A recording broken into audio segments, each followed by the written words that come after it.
Hey everybody, anyone is here, and we are back on the RAC pack server. Yes, no more overload.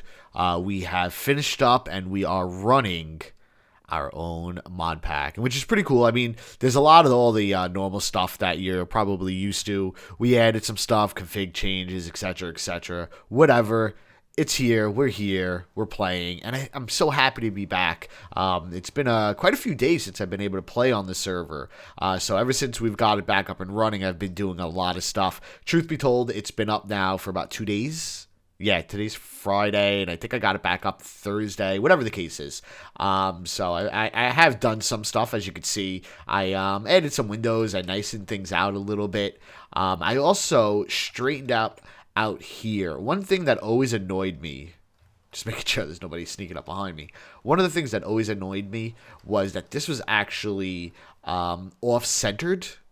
So I think it was like 3 blocks on this side and 4 blocks on that side, or whatever the case it was. It was off-centered, which made it really hard when I was designing the inside here, because I believe it was this side was only 1 block thick and this side was 2, or it screwed up the measurements of the place. So I cleaned that up. I still have a lot to do out here, obviously, but I think it's starting to really come in to shape. I have a bunch more ender lilies, and I just lined this whole thing with endstone, just because I would eventually like to have these all ender lilies. Now that I did that, I'm probably going to wind up getting rid of this, just because I thought of a couple ways that I could actually automate the production of these ender lilies. But so far, right now, I have a ton of ender pearls, so I'm not really too worried about that. Out here, I'm not 100% sure what I'm going to do just yet, because I was thinking about putting some type of design, a mural or something up there.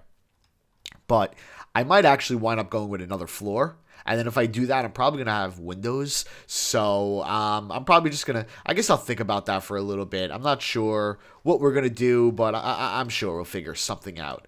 Another thing that I did work on while we're gone. Actually, a couple things. First of all, as I was saying that this was using up a lot of power before, so now I have it on a switch, and basically the power runs through this hardened energy cell, and then this hardened energy cell only turns on when there's a redstone signal. So as you can see right here, I have a basic processor being made. If I flip the switch, it runs.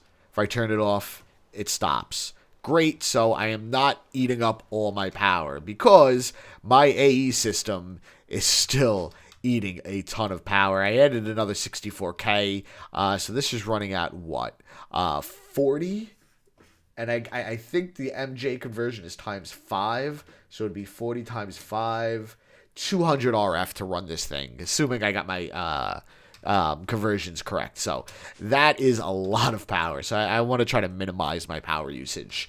Another thing that I built, which I think is really, really cool, and we're going to get to, I'll really show you how I did it in a minute because I have something to add, but I automated the production of XP berries.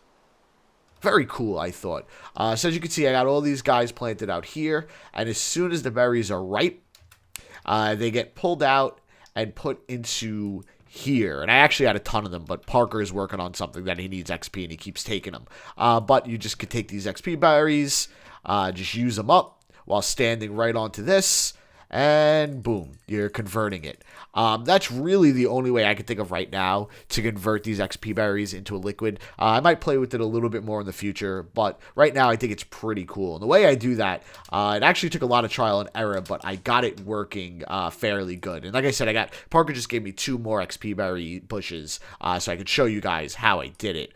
So the first thing you need is an autonomous activator from thermal expansion, and basically what this is going to allow me to do is it allows you to either left click or right click on an item, as if it was a player. And as you guys know, if you right click on the XP berry, it sucks out the actual item. So let's make 2 of these. 1, 2. And now we want to place this down behind the plants, and what will happen is it's going to be constantly, let's just get down into bat form. It's going to be constantly right-clicking it, as you can see. And as soon as the berry is fully matured, it will right-click it, suck it in, and then it will hit these pipes, get pulled out of these pipes, and go off to the chest over there, which is pretty cool. And actually, you'll get to see it do it right now. So let's just make sure we don't actually turn this on. Let's turn that off for now. Okay, let's make sure we don't... Okay, good. And I actually did that wrong because I need to get this and make sure it goes down. This also needs to be powered. So let's just turn this on. And you know what? I might as well get this one in place right now because that one's not grown yet. So let's just turn this around. No. That way? I think it's this way. No. I guess we could just do it this way. Cool. Okay. So we have this facing forward. We want to turn this so it shoots its items down into here. We want to power that so it sucks out of here. And there's really nothing else we need to do here, but just to show you guys how the autonomous activator works, it's really cool. You can either have it right click or left click. You could also have it do it as if it's not sneaking or sneaking, which is really cool. And then you could actually have it left or right click with an item inside of here. So if I had it set for round robin, it would right click without sneaking the first item, then the second item, the third item, kind of like this. This is if you needed to use an item to activate this whatever. Oh, this is now everything's getting sucked into the system. But this is so you could right click or left click with an item in there. You could also do it randomly use items, so just randomly pick something from in there, or only use the first slot. Another cool thing is you could set the aim level. I can't really think of what you would need to set the aim level for, but you can do that. So that's kind of cool. It's nice. This one we can actually turn on right now because there's nothing in front of it working. So let's get this second one here. Actually, let's just break this out while we're here. And we could put a switch down. Do I have one more switch? I do not. Of course not. Why would I have just one more switch? And now I'm going to have to go all the way back to my AE system just to get a stick, which is kind of annoying. We're going to have to do something about that sooner than later. But for now, let's just get this going. So let's get back down there. Almost there. Okay. So we're going to put our switch down. Oops. Let's get it down. There we go. Cool. Okay. There we go. Okay, so we're going to put the switch on, just like the other one. We are going to put this guy down. Right off the bat, we are going to turn it off for the moment, just so I could show you when it's working. And I think 2, 3, 4. Is that enough times? There we go. Now it's pointing at it. So let's get this configured. Again, we want it to shoot down. Right click. Doesn't matter what these are on. And we don't want it sneaking. Cool. So as you can see, there is a berry there. As soon as... Did I do that? I must have... 2, 3, 4. I must have clicked on my wrench and didn't pay attention. Why don't you guys tell me these things? Anyways. Okay, so now we can turn this on. And as soon as I turn it on, I'm going to try to be really quiet because you can actually hear it pop. So listen really closely.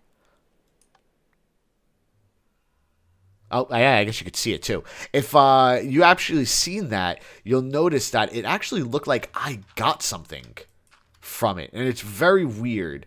It's kind of buggy in that sense. Kind of works weirdly. But fine. It doesn't matter. It sucked it up. And now if we were to go down into the basement, we will see that we have another XP bush here. Actually, let's take that.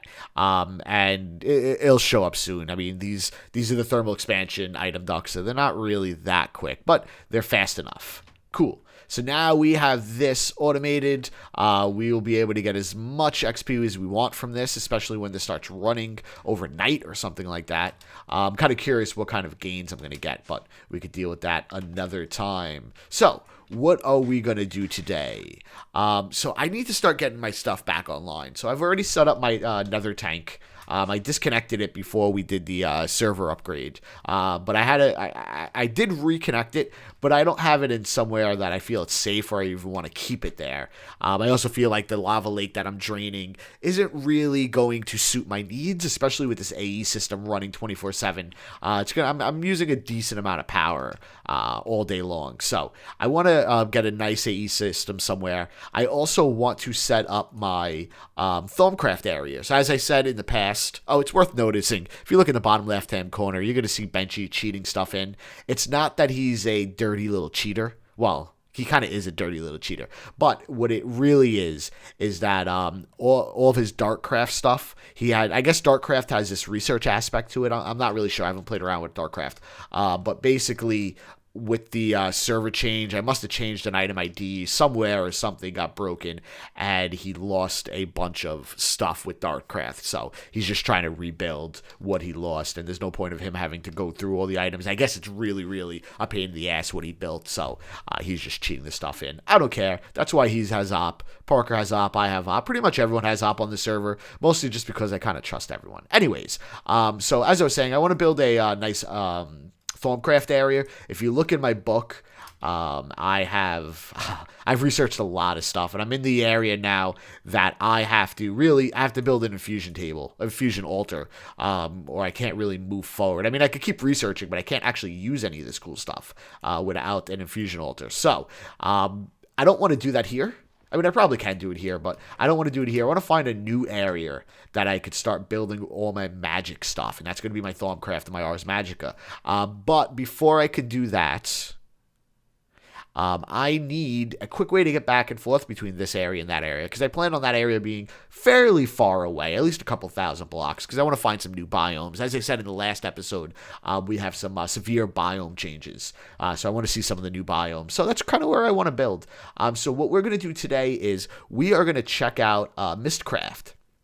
Not too much of Mistcraft, just kind of a little bit. We want to be able to make linking books. In the past, linking books are actually really simple to make. You just took a book, you put it in your inventory, and you took it out, and it was a linking book. But now it's a little bit different. You need a few things. So the first thing you need is an ink mixer.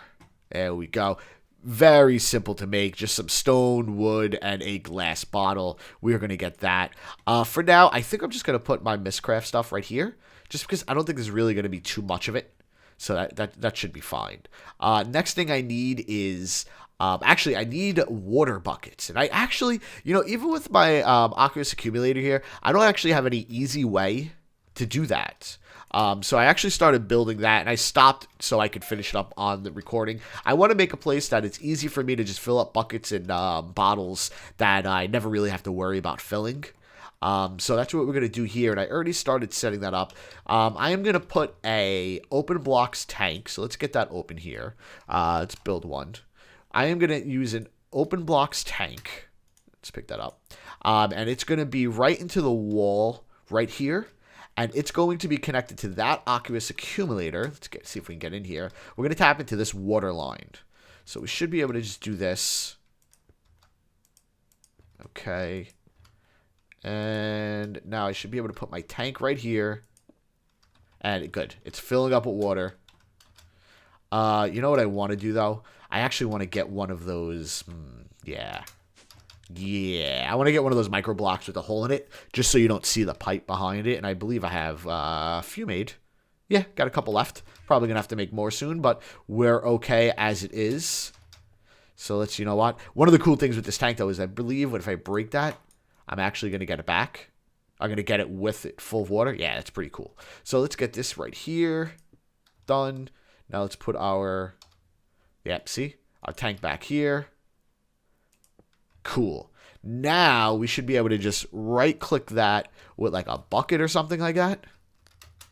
And be able to get water out of it. Bucket, bottles, whatever the case is. We're going to use a bucket, I think. We'll use 2 buckets just to make what we're about to do go a little faster. Cool. All right, so let's get back up there. Now I should be able to just right-click this and I have water. I think that's how these things work. Yep. Cool. Oh. Huh.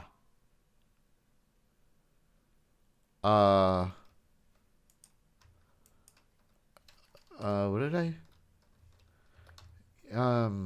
Did I? You guys seen that, right? I don't know what to say there. Is something messed up? Let's try this again. Let's see if I could. Do I have any buckets in here? I don't think I do. I'm gonna have to make some buckets. Let's see. Just iron. I don't know what to say about that. That's not what I wanted to do. That's what I wanted to do. Hold on. There you go. Okay. Let's get some buckets here. I don't know what to say about that. Did I break something? Or is that just how that works? Because that's no bueno if that's how it works. So let me go over here where I know there's some an infinite pool of water and see if I pick up a bucket of water. Does it turn into a vial like that? No, it turns into a bucket of water. Huh. Yeah, I'm not sure why that happened. Let's see. What if I just do 1 bucket? Maybe 2 buckets of water? Yeah, it doesn't really make much sense, but let's see. We are going to put this down. Where can I put this down? Yeah, I can put it down right here. That's fine. No, that's not what I wanted to put there. Wait, hold on. I'm a little messed up here. Okay, let's do that. Oh, yeah, and it turns into... Okay, that's not exactly what I wanted, but that's fine. That's fine. We'll figure out what the problem with that is another time. In the meantime, as long as that doesn't happen with bottles. Does it happen with bottles? If it doesn't happen with bottles, I should be fine. 1, 2, 3. Yeah, I guess that's enough for now. Let's see what happens if I use bottles on that. Hopefully now that doesn't happen. Come on. Okay, good. Water bottles. Fine. So, what we need to use with this ink mixing table is ink. Very straightforward. And in order to make ink, I don't remember. I think it's ink, a water vial, ink. Where is it? It's it's in here somewhere. Well, I think it's something like this. And then an ink sac, which I don't have on me. 2 ink sacs, actually. I'm pretty sure. And maybe that's it? Just 2 ink sacs? There you go. Cool. And now we get the ink. So bring that in. 2 ink sacs. And we get the ink. I think all we need is 2 vials of ink. Let's see. So we put the ink in here. It's going to fill up. Cool. Now we need paper. And paper I got right here. There's a reason we're doing this, guys. Don't worry. Put the paper in. Now we got a link panel. Very cool. Now this link panel is what we need in order to make a linking book. So let's take this link panel. Oh, that just made another one. That's fine. We took the link panel. Now if we take a little bit of leather. I guess I grabbed 4 for a reason. And is that it? Yep. Now we have an unlinked link book. Very, very cool. Now, with this link book is how we will be able to make our interlinking books, or our linking books and our interlinking books. So, now that we have that all set up and we have an easy way of making our interlinking books, give me a minute to get ready because we are going to have to find where our Thaumcraft area is going to be. So, be right back.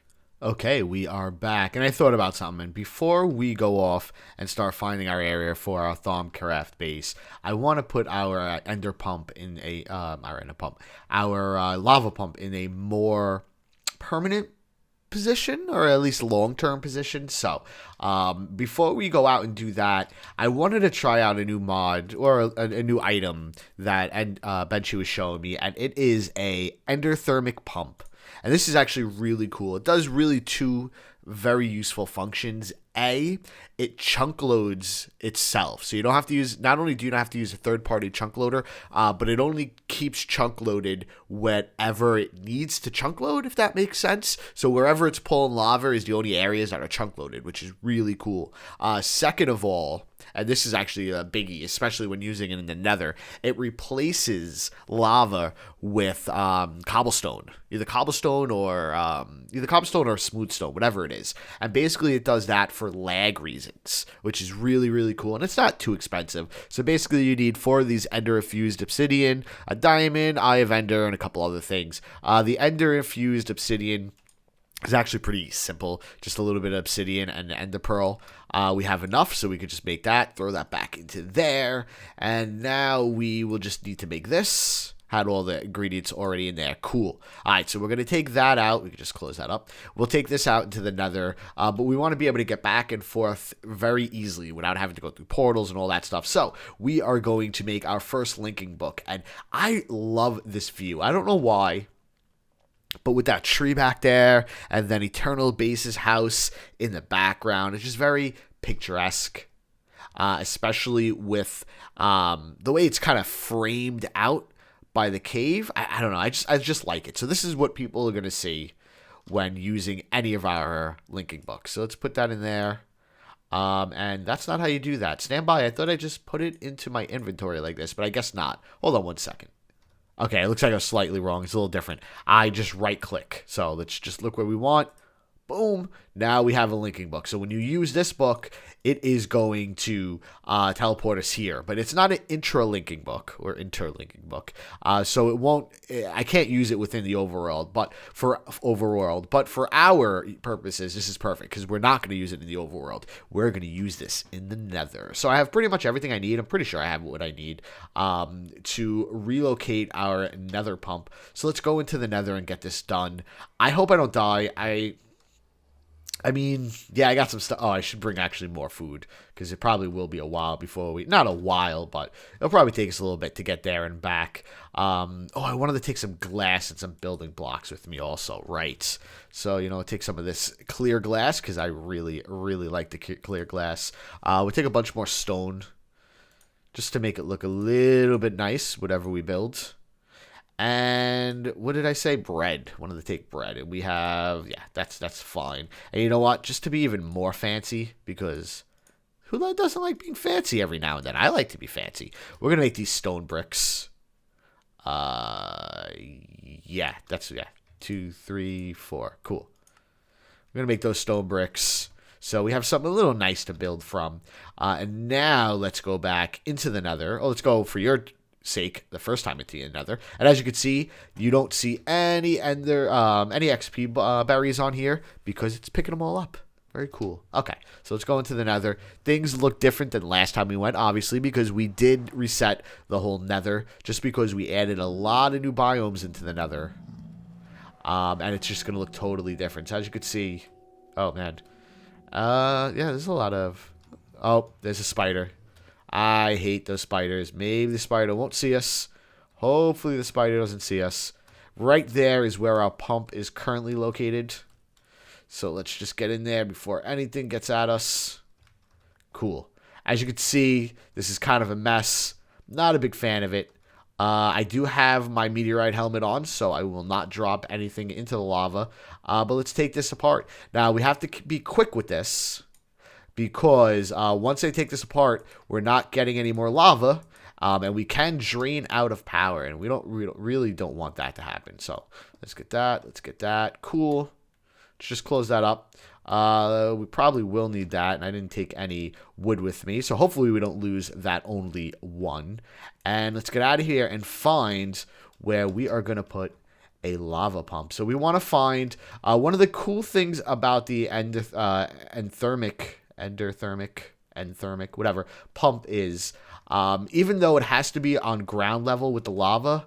Oh yeah, we're going down there. It does have to be on ground level with the lava. It doesn't actually have to be right above the lava. Let's just make sure nothing's sneaking up behind us. It doesn't actually have to be right above the lava. So I could just put it on that land over there, and we should be fine. So let's get down. And I guess where I wasn't... Oh, whoa. Wasn't a terrible place. Wait, did I... Okay, I don't know what that is. We're just going to get away from him. So right down here look good. And then maybe I could just be quick. Maybe there's nothing there. Yeah, I like right here. First of all, there's nothing here to affect us. No. I don't like doing it on gravel, so let's get away from the gravel. Oh, that's probably going to hurt me if I step down on it, so we don't want to step down there. Where is a good place? There's a lot of gravel here. I don't know if gravel is going to fall. I guess let's try this out. This is not going to fall, is it?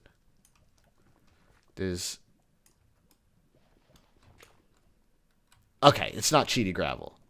Alright, so let's quickly build ourselves an enclosure.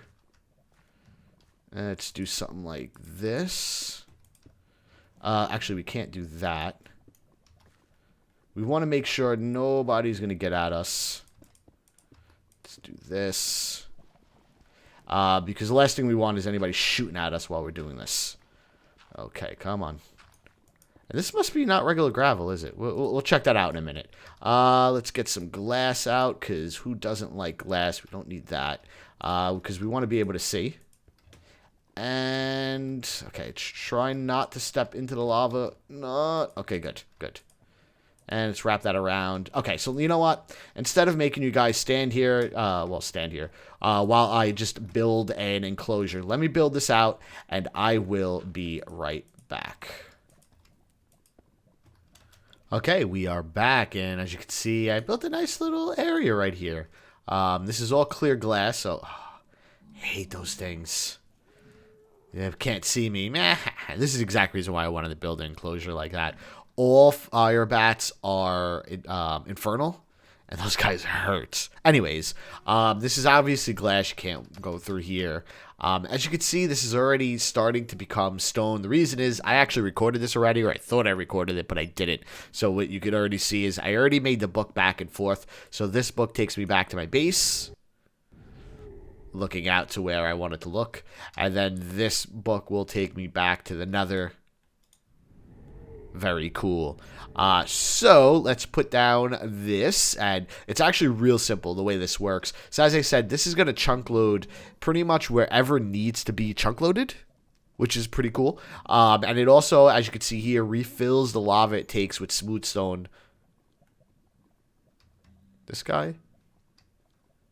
Is he in?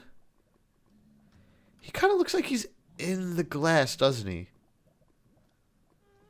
Could he be stuck in the glass?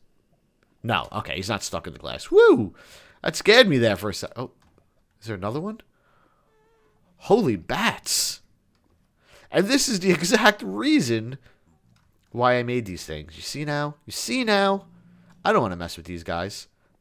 I don't want to mess with these guys at all. Anyways, so for lag purposes, it replaces it with stone or a cobble. I don't know how it picks which to use, but it does. Anyways, so let's set this up. So the first thing we want to put down is our engine. Our engine's going to go right here. Yeah, that looks good. Then we are going to connect it with, I guess, leadstone. I don't think it really matters because this is only going to push out 80 any way you look at it, but... And now we want to connect this to here. And basically what we're going to do is, not only are we going to pump into our ender tank, but we're also going to use the lava to power itself. So there you go. But as you can see, it is not actually filling up. And the reason for that is you kind of got to jump start this a little bit. So we're going to put this guy here. We are going to get ourselves a energy conduit, put it in, boom. Now it's running. Now you could see this is changing into stone. That filled up. And I can get rid of this. And this guy should still be charging. Very, very cool. This is going to be self-sufficient. I don't know how far of a distance this has. So I guess that's going to be a really cool test to see. I don't know if I'm better off trying to build out into the middle of the lake, or if this is going to reach all of that. Either way, for now, this should be fine. I'll keep a close eye on this, see if this ever goes less than we want. These guys really want to get in. What I'm afraid of is I'm going to teleport out of here. Then I'm going to teleport back, and this guy is going to glitch through the walls. It kills me that he could see me, though. Well, I guess that's what we're going to test that out. I guess. Seems like such a bad idea, but... Okay, so we're going to go through here. Maybe he'll just despawn. You know what? Just to be safe, let's put away some of this stuff. And before we end the episode, we are going to go back there. And I guess see what happens. Pretty much. Let me get this bump in my hand. Yeah, let's put the pump back. Oh, yeah, the pump is from before. And that is... Okay, so let's just get all this stuff out of our hands. Actually, this we can put back away. Just get everything out of our hands. And we are going to go into the next room. Into the nether. There we go. That's filled up. And see if that bat's inside. God, I hope that bat's not inside. Oh, and he's gone. Cool. So I don't know if he would have been able to glitch through here or not. Either way, he's gone. We're fine. This is running. Oh, and we're cool. So, that's it for today. Thanks for joining me. And as always, if you liked what you see, please give it a like. It really helps a lot. If you want to see more of these videos, subscribe. As I say, every episode, I try to get a couple out this week. Last week, I didn't get as many out as I wanted to, just because of the server upgrades and all that stuff. But I should be back on the regular. And next week, I promise promise we are going to start working on our Thormcraft stuff. I'm going to set up a new quarry between this episode and next. You see me do it already. I'm just going to use the Quarry Plus and the Pump Plus. I'm going to do the same thing with the books, and I guess maybe put the book right here. The books here is just a placeholder for now until I could clean up stuff. So, again, thanks for joining me. I'll see you guys next time.